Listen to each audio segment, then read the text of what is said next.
अस्सलाम वालेकुम व्यूअर्स। मेरा नाम इरफान अली है। मैं आपका शुक्रगुज़ार हूँ जो आपने मेरी वीडियो को देखने के लिए टाइम निकाला। आज का हमारा लेक्चर है कि हम जो अकाउंटिंग सॉफ्टवेयर्स में हम पढ़ेंगे ईज़िली वन बाय वन। हम उससे सबसे पहली सीरीज़ स्टार्ट कर रहे हैं, दैट इज़ एक्चुअली हमारा पीच ट्री, जिसमें हमने ऑलरेडी एक वीडियो बनाई है कि हम पीच ट्री को डाउनलोड और इंस्टॉल किस तरीके से करते हैं विथ फुल एक्टिवेशन। आज का हमारा लेक्चर है कि हम कोई भी न्यू कंपनी, अगर हम न्यू हैं पीच ट्री में, तो हम न्यू कंपनी पीच ट्री में कैसे क्रिएट करें। तो सबसे पहले आप अपने लैपटॉप में पीच ट्री अगर आपने इंस्टॉल कर नहीं कर लिया तो आप पहले कर लें। उसके लिए आप मेरा लास्ट वीडियो देख सकते हैं जो मैंने ऑलरेडी बनाया हुआ है। तो उससे उसको फॉलो करके आप पहले ये सॉफ्टवेयर इंस्टॉल कर लें एंड फिर ये पीच ट्री ऑन कर दें। तो हमारे पास दो ऑप्शंस आ रहे हैं, open an existing company and create a new company. अगर आपने पहले भी ये सॉफ्टवेयर यूज़ किया हुआ है, जो आप ऑलरेडी आपके पास अवेलेबल है, तो आई होप कि आपने ऑलरेडी कंपनी बनाई हुई होगी। तो आप न्यू कंपनी नहीं बनाएंगे, आप एग्जिस्टिंग कंपनी को ओपन कर देंगे जो आपने ऑलरेडी बनाई हुई है। लेकिन मैं ये सपोज कर रहा हूँ कि आपने कोई भी कंपनी अभी तक नहीं बनाई, तो we are now creating a new company. उसके लिए जैसे मैंने क्रिएट कंपनी को क्लिक किया तो यहाँ पे एक पूरी गाइडलाइन बन गई है कि इसमें किस तरीके से कंपनी बनाई जाती है। ये पूरा विजार्ड बता रहा है कि पहले आपको कंपनी नेम एंड एड्रेस बताना पड़ेगा, एंड देन फिर business type, accounting method and accounting period and physical year. तो मैं नेक्स्ट कर देता हूँ। यहाँ पे मैं कंपनी का नाम लगा देता हूँ, इरफान रिटेलर्स। मोस्टली आपको पता होगा कि रिटेलिंग जो बिज़नेस होता है वो सिंपल बहुत होता है, इसलिए हम सिंपल से कॉम्प्लेक्स तक जाएंगे। पहले हम सिंपल चीज़ों को लर्न करते जाएंगे एंड फिर we will go for the complexities of the business. ठीक है, तो रिटेलर बिजनेस से हम बिस्मिल्लाह करते हैं अल्लाह का नाम लेके। बिजनेस टाइप मैंने सोल प्रोप्राइटरशिप कर लिया। जैसे जैसे हम आगे चलते जाएंगे तो हम इसको रिटेलर से फिर हम मर्चेंडाइजिंग, यूजुअली ये सिस्टम है, तो हम मैन्युफैक्चरिंग के पास भी जाएंगे एंड फिर सर्विसिंग के भी पास जाएंगे, डिफरेंट बिजनेसेस। उसके अलावा हम कॉम्प्लेक्सिटीज़ बिजनेसेस में भी जाएंगे, पार्टनरशिप एंड कॉरपोरेशंस, कि वो किस तरीके से इसमें रन होती हैं। ठीक है, तो बिना टाइम वेस्ट किए हम इसमें सारी चीज़ें ऐड कर लेते हैं। आप अगर चाहें तो एड्रेस वगैरह डाल सकते हैं 1 और 2, क्योंकि डिफरेंट ब्रांचेस होती हैं तो हम 1 एंड 2 लगा देते हैं, 2 एड्रेसेस। सिटी आप जहाँ पे है आपकी ब्रांच, जिप कोड उसका लगा सकते हैं आप, स्टेट भी बता सकते हैं। कंट्री आपकी जो जहाँ की है, फॉर एग्जाम्पल मैं यहाँ पे पाकिस्तान लिख देता हूँ। टेलीफ़ोन नंबर उस कंपनी का, फैक्स नंबर, वेबसाइट अगर ऑलरेडी आपकी इस्टेब्लिश्ड है तो आप वेबसाइट भी यहाँ पे यूज़ कर सकते हैं, उसकी ईमेल जिसके थ्रू आप ये रन करते हैं बिज़नेस। उसके अलावा फेडरल एम्प्लॉयमेंट आईडीज़ वगैरह जो टैक्सेस वगैरह में भी बहुत ज़्यादा काम आती हैं चीज़ें। तो ये सारी चीज़ें फिल कर सकते हैं आप। अगर ये एक्चुअली में this is not a mandatory task, ठीक है ना। तो आपको business type and company name लिख दीजिए फॉर नाउ, बाकी चीज़ें हम बाद में भी एडिट कर सकते हैं इसमें। नेक्स्ट कर देते हैं। अब यहाँ पे 4 ऑप्शंस दे रहा है कि आप जो कंपनी यूज़ कर रहे हैं उसका पर्टिकुलर मेथड यूज़ करें, कि कौन सा मेथड आप यूज़ करेंगे।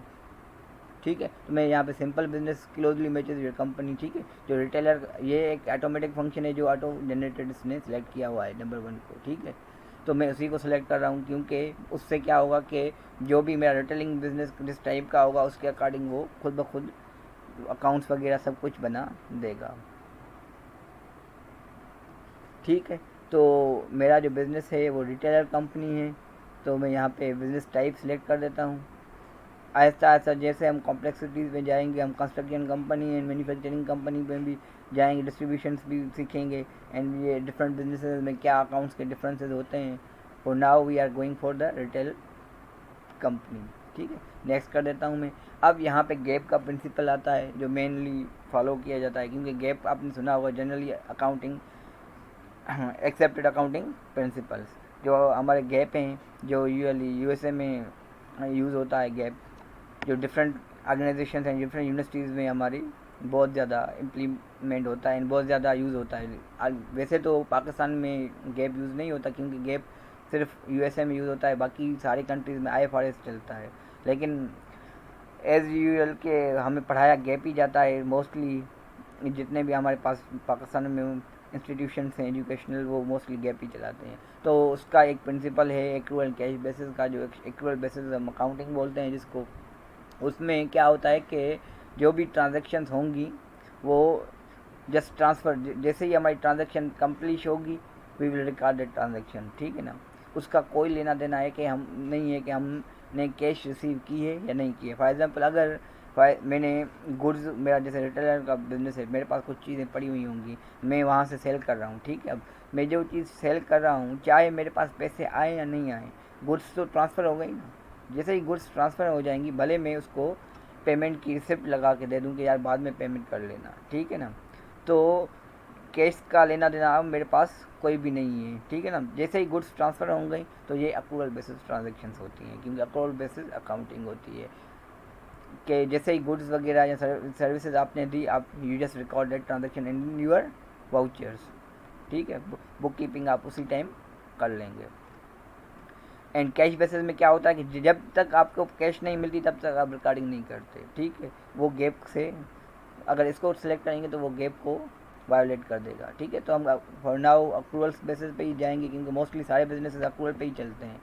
नेक्स्ट कर देता हूँ मैं। अब आते हैं हम अपने पोस्टिंग मेथड पे। जब हमने सारी ट्रांजेक्शन रिकॉर्ड करते हुए जाते हैं टाइम टू टाइम, तो कुछ ट्रांजेक्शन होती हैं जो रियल टाइम बेस्ड होती हैं, कुछ ट्रांजेक्शन होती हैं जो बैच पे चलती हैं, ठीक है ना। फॉर एग्जांपल अगर रियल टाइम है तो जैसे ही मैं कोई भी एंट्री इसमें रिकॉर्ड करूँगा, क्योंकि अब यू नो बेटर कि अकाउंटिंग जो है एक्चुअल में ये पास्ट ट्रांजेक्शन का, पास्ट टाइम पीरियड की एक पूरी रिकॉर्डिंग है ना। जैसे ही हमने एक इवेंट अकर किया एंड हमने रिकॉर्ड कर दिया, ठीक है। तो मैं तो यही प्रेफर करूँगा कि आप रियल टाइम करें, क्योंकि जैसे ही आप इंटर करेंगे, जैसे ही आपने कोई भी एंट्री पास की, वो वहीं पे सेव हो जाएगी। बैच में क्या होता है कि आप जस्ट ये सारी एंट्रीज पास करते जाते हैं, जब अल्टीमेटली आप जिसमें ओवरऑल जब हम समराइज़ करते हैं चीज़ें के, तो फिर हमने वापस वो सारी ट्रांजेक्शन को देखना पड़ता है कि हमने कैसे रिकॉर्ड किए हैं, या फिर उसको वापस से सेव करना पड़ता है अगेन, ठीक है। तो बैच में एंड रियल टाइम में ये डिफरेंस होता है। रियल टाइम में at that time same time पे हो जाता है, अदरवाइज़ उसमें बैच में हमने रिव्यू करना पड़ता है पोस्टिंग के लिए, ठीक है। अब पहले हमसे पूछता है, फिर बाद में हमसे पोस्ट करता है। इसमें रियल टाइम में ऑटोमेटिक पोस्ट कर देता है, ठीक है। तो रियल टाइम को मैं सिलेक्ट कर रहा हूँ, नेक्स्ट कर रहा हूँ। आपसे पूछ रहा है कि आपको कौन सा मंथ चाहिए अकाउंटिंग। मैं तो 12 मंथ्स को ही प्रेफरेबल करूँगा, क्योंकि आपको पता है कि हमारे पास दो टाइप्स के होते हैं, एक कैलेंडर ईयर होता है, दूसरा फिजिकल ईयर होता है। कैलेंडर ईयर अब जनवरी से लेके दिसंबर 31 तक ख़त्म होता है। आपका फिजिकल ईयर जो होता है वो 1 जुलाई से स्टार्ट होता है, जून 30 तक ख़त्म होता है, ठीक है। अगर आप चाहते हैं कि आप हाथ से प्रेफरेबल यूज़ समझते हैं कि मैं अपने हिसाब से जब मेरा ये बिज़नेस इस्टेब्लिश हुआ है उस डेट से मैं स्टार्ट करूँ, अपना ईयर एंड भी अपने हिसाब से करूँ, तो भी आप कर सकते हैं, इट डजेंट मैटर। तो आप इसको नीचे वाले सेलेक्ट करके नेक्स्ट कर देंगे, एंड फिर यहाँ पे आपने जिस तरीके से आपने रिकॉर्ड करना है, जहाँ से आप यहाँ पे डेट स्पेसिफाई कर सकते हैं कि ये कौन सी डेट है जहाँ से आपने बिज़नेस स्टार्ट किया है। उसके अलावा आपको क्वार्टरली जैसे भी आपने करनी है। फिजिकल ईयर्स मोस्टली क्या होता है कि ट्रांजेक्शन हमने जब हम रिकॉर्ड करते हैं तो टाइम टू टाइम, क्योंकि बिज़नेस जो होता है वो फॉर कंटिन्यूस पर्पज़ होता है ना, ऑनगोइंग प्रिंसिपल है ना एक गैप का, तो वो ऑनगोइंग होता है। इसमें ये नहीं होता कि हम बिज़नेस कर रहे हैं किसी पर्टिकुलर टाइम पीरियड के लिए। तो ऑनगोइंग का प्रोसेस है, ये सारी चीज़ें ये कंटिन्यू चलती रहेंगी। तो इसलिए हमें क्या करना है कि होता है कि फाइनेंशियल पोजीशन चेक करने के लिए, क्योंकि अब हमने फॉर एग्जांपल 2021 में कोई बिज़नेस रन किया, ठीक है। अब फॉर एग्जांपल अगर मैं तो मेरा करीबन एक एक्सपीरियंस है कि मैं 50 साल तक मैं ये बिज़नेस रन करना चाह रहा हूँ एंड फिर मैं इसको ख़त्म कर दूँगा, तो मैं क्या 50 साल तक मैं इसकी फाइनेंशियल पोजीशन चेक नहीं करूँगा कि क्या मैं किस सिचुएशन में मेरा बिज़नेस चल रहा है, क्या उसकी पोजीशन है, क्या प्रॉफिटेबिलिटी है नहीं है, क्या है सीन है। तो सारी चीज़ों को चेक करने के लिए हम क्या करते हैं, उसको टाइम पीरियड्स में डिवाइड कर देते हैं, जो हमारा टाइम पीरियड एजम्पशंस होते हैं ना, उसके लिए हम एडजस्टमेंट्स भी करते हैं। तो हम डिफरेंट एनुअल भी बनाते हैं, क्योंकि फ्रीक्वेंसी वाइज हम टाइम पीरियड को डिवाइड कर देते हैं, क्योंकि एनुअल फ्रीक्वेंसी भी कर देते हैं कि हमने हर साल अपनी फाइनेंशियल परफॉर्मेंस चेक करनी है बिज़नेस की। उसके अलावा हम अगर नहीं चाह रहे हैं आप 12 मंथ्स में, आप चाह रहे हैं कि नहीं मुझे सेमी एनुअल चाहिए, मीन्स हाफ ईयर चाहिए, तो फिर आप 6 मंथ में भी चेक कर सकते हैं अपनी परफॉर्मेंस, या फिर क्वार्टरली बेसिस पे 3-3 मंथ्स में भी कर सकते हैं। तो आप डिवाइड कर सकते हैं अकाउंटिंग पीरियड्स को। तो फॉर नाउ में जस्ट जो मोस्ट यूजुअल यूज़ होता है मैं उसी को करूँगा। मैं वापस, क्योंकि मैंने कैंसिल कर दिया तो उस वजह से ये वापस आ रहा है। ठीक है, मैं यहाँ पे क्रिएट न्यू कंपनी वापस करके नेक्स्ट कर देता हूँ। एंड फिर यहाँ पे मैंने रिटेलर्स दिया, कॉरपोरेशन की जगह पे मैंने ये सोल प्रोप्राइटरशिप लिख दिया। मैं नेक्स्ट कर देता हूँ, मैं सेम रख रहा हूँ। ठीक है, जैसे हमने किया था। रिटेल कंपनी है हमारी, मैं एक्रूअल बेसिस अकाउंटिंग चाह रहा हूँ, रियल टाइम चाह रहा हूँ, 12 मंथ का ही रख रहा हूँ जो हमने नीचे पे ले गए थे। ठीक है, तो नेक्स्ट में जाके जा रहा हूँ मैं, एंड में स्टार्ट कर रहा हूँ use the period of year physical year. हम जुलाई से स्टार्ट करें, नेक्स्ट कर देता हूँ मैं एंड फिनिश कर देता हूँ। तो ये 100% हो जाएगा जैसे ही, तो आपकी एक फाइल, एक कंपनी क्रिएट हो जाएगी। तो ये फाइल जो होती है, ये आपकी कंपनी होती है, ये आपके साथ पीएचडी में सी फाइल्स में ही अवेलेबल होती है। ठीक है, तो ये आपके पास जैसे ही ये कंप्लीट हो जाएगी तो एक इंटरफेस यहाँ पे आ जाता है कंपनी का। ये एक पर्टिकुलर गाइड है। तो ये देखो, आप जब भी आप इसको यूज़ करेंगे तो इस तरीके से आपके पास आ जाएगी। ठीक है, अब ये एक गाइड है, क्योंकि ये डिफरेंट गाइड्स वगैरह बताता रहता है कि बी ट्री के हिसाब से। तो आप इसको क्लोज़ कर सकते हैं।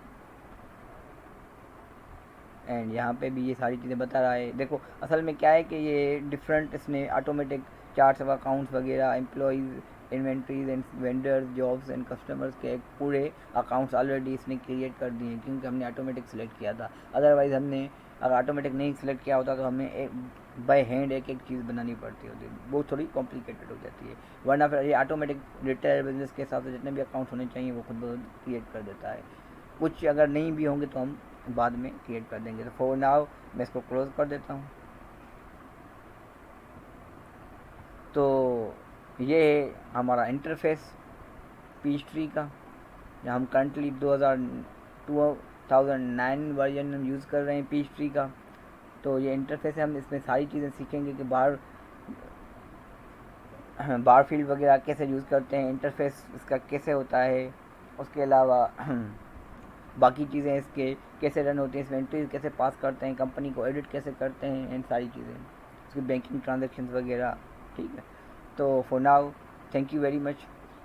अगर आपको ये वीडियो अच्छा लगा हो, और अगर आप चाहते हैं कि आप इसी तरीके से हमारी चैनल को फॉलो करना चाह रहे हैं, इसके अकॉर्डिंग कुछ और सॉफ्टवेयर आपको चाहिए, जैसे फॉर एग्जांपल पीएचडी हो गया, टैली हो गया, एंड हमारे पास क्विक बुक्स हो गया, तो ये डिफरेंट अकाउंटिंग ट्रांजेक्शन्स अगर आप उसको उनको भी सीखना चाह रहे हैं तो वो भी हम इन फ्यूचर इंशाल्लाह इसी यूट्यूब चैनल पे हम इसको रिकॉर्ड करेंगे transactions. so you can subscribe our channel and you can also like the channel।